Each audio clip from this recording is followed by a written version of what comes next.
Pengertian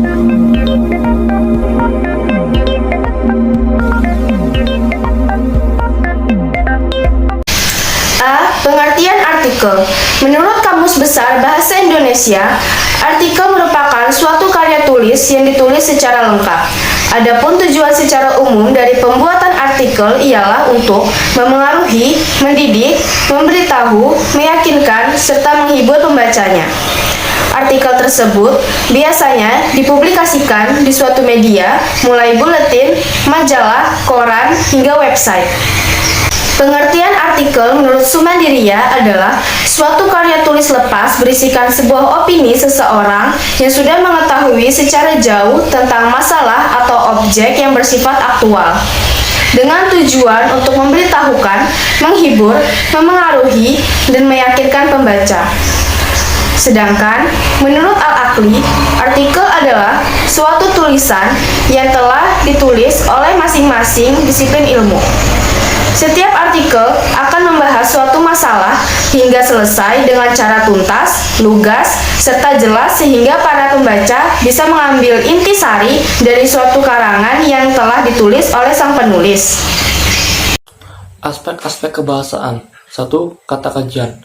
Kata kajian adalah kata-kata istilah yang khusus digunakan dalam bidang tertentu. Disebut juga kata ilmiah. Kata kajian hanya digunakan di lingkungan tertentu seperti akademis, penelitian, profesi, hukum, dan lain-lain. Yang kedua, kata resmi dan baku. Setiap kata yang digunakan dalam artikel merupakan kata-kata resmi atau formal dan ditulis secara baku. Yang ketiga, struktur kalimat. Struktur kalimat adalah pola atau unsur untuk membentuk komponen kata menjadi kalimat yang benar dan sesuai penulisan dalam bahasa Indonesia. Memiliki unsur subjek, predikat, objek, dan keterangan atau SPOK. 4. Kutipan. Kutipan adalah hasil mengutip atau memungut pendapat seseorang dari buku, makalah, artikel, atau dari ucapan langsung narasumber yang bertujuan memperkuat pendapat kita. Adapun unsur-unsur kutipan, yang pertama, kalimat kutipan. Kedua, sumber kutipan dalam tanda kurung, meliputi nama belakang pengarang, tahun terbit, dan nomor halaman. Yang kedua, kutipan langsung. Kutipan langsung adalah kutipan yang diambil secara utuh atau copy paste dari sumber aslinya. Kutipan langsung diapit tanda petik kemudian diikuti sumber kutipan. Yang C. Kutipan tidak langsung. Kutipan tidak langsung adalah kutipan yang diambil tidak secara utuh tetapi hanya intisari dari sumber aslinya kemudian dipadukan dengan pendapat kita. Kutipan tidak langsung tidak diapit tanda petik. Yang D. Mengutip dari kutipan. Sebuah pendapat yang sudah dikutip oleh orang lain, kemudian kita mengutip pendapat tersebut tanpa membaca buku aslinya. 5. Catatan kaki. Catatan kaki atau footnote merupakan catatan pendek yang diletakkan di halaman bawah yang berisi keterangan atau penjelasan bagian tertentu. Bagian yang diberi catatan kaki biasanya diberi tanda dengan angka Arab 1, 2, 3, dan seterusnya, atau dengan tanda bintang yang letaknya agak ke atas sedikit. Adapun unsur-unsur catatan kaki, yang pertama, nama pengarang diikuti tanda koma. Kedua, judul buku tidak diikuti tanda baca. Ketiga, data publikasi di antara tanda kurung diikuti tanda koma. 4. Nomor halaman diakhiri tanda titik. Lalu, adapun cara menyusun catatan kaki yaitu catatan kaki diletakkan di bagian bawah halaman dan disusun berdasarkan nomor urut angka Arab. Adapun daftar pustaka. Daftar pustaka atau bibliografi merupakan daftar buku, artikel, surat kabar, atau lainnya yang dijadikan referensi atau sumber penulisan. Adapun unsur-unsur daftar pustaka. Yang pertama, nama pengarang diikuti tanda titik. Kedua, tahun terbit diikuti tanda titik. Ketiga, judul buku diikuti tanda titik, ditulis cetak miring, tebal atau digarisbawahi. Yang keempat, kata penerbit diikuti tanda titik 2. Yang kelima, nama penerbit diakhiri tanda titik. Adapun cara menyusun daftar pustaka yaitu daftar pustaka diletakkan di bagian akhir garis tulis atau buku dan disusun berdasarkan update nama pengarang yang sudah dibalik. Langkah-langkah membuat artikel yang pertama-tama ialah tentukan tema. Tema tulisan harus spesifik, semakin minat membaca. Tetapkan tujuan penulisan. Kebanyakan artikel, apalagi dalam artikel jenis deskripsi dan narasi, tidak menyatakan tujuan penulisan secara tersurat melainkan tersirat.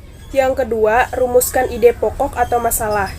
Ini bisa menggunakan outline atau rangka ide pokok per paragrafnya. Jadi misalnya ingin menerangkan masalah di paragraf pertama, contoh masalah di paragraf kedua, penyebab di paragraf ketiga, dampak di paragraf 4, dan solusi di paragraf kelima. Yang ketiga, buatlah kesimpulan. Kesimpulan bikinnya mudah, bisa membuatnya dengan baik bila logika atau alur artikelnya benar. Nah, ini juga ada yang harus diperhatikan dalam penulisan artikel, yaitu unsur 5W plus 1A, yaitu what, apa persoalannya, where, di mana tempatnya, when, kapan, who, siapa yang bercerita atau menceritakan tentang siapa, why, kenapa persoalan terjadi, how, bagaimana persoalan itu bisa terjadi atau bagaimana persoalan itu diselesaikan. Dan yang selanjutnya sesuai fakta, artikel terdiri dari dua yakni, yaitu fiksi dan non-fiksi. Dalam artikel yang bukan fiksi, tentu harus membuat yang sesuai fakta. Bagaimana cara mengetahui itu fakta atau bukan? Silahkan lakukan cek dan recheck dari berbagai sumber hingga dapatlah artikel yang cover bad side. Nah, pentingnya mengemukakan hal sesuai fakta adalah karena saat ini undang-undang kita sangat ketat tentang UU ITE yang akan memenjarakan orang yang menulis berita bohong atau hoax. Dan yang terakhir, jangan menyinggung personal atau kelompok. Semua orang bebas menulis apa saja yang ia kehendaki, namun tulislah yang bermanfaat, bukan hanya buah pikir yang isinya memojokkan seseorang atau kelompok tertentu. Selain akan menyebabkan permusuhan, Anda juga berpotensi melanggar hukum dan berhadapan dengan pihak berwajib. Ciri-ciri artikel. Yang pertama, tulisnya singkat, padat, jelas, pembahasannya lengkap dan tidak bertele-tele, dan menggunakan metode yang sistematis agar pembaca dapat segera menangkap makna artikel tersebut. Yang kedua, sumbernya berasal dari fakta yang ada. Yang ketiga, bersifat faktual sesuai dengan data-data yang diketahui oleh si pengarang atau penulis secara informatif. Yang keempat, isi yang disampaikan sesuai dengan fakta yang didapat dari narasumber dan bukan dari pemikiran penulis.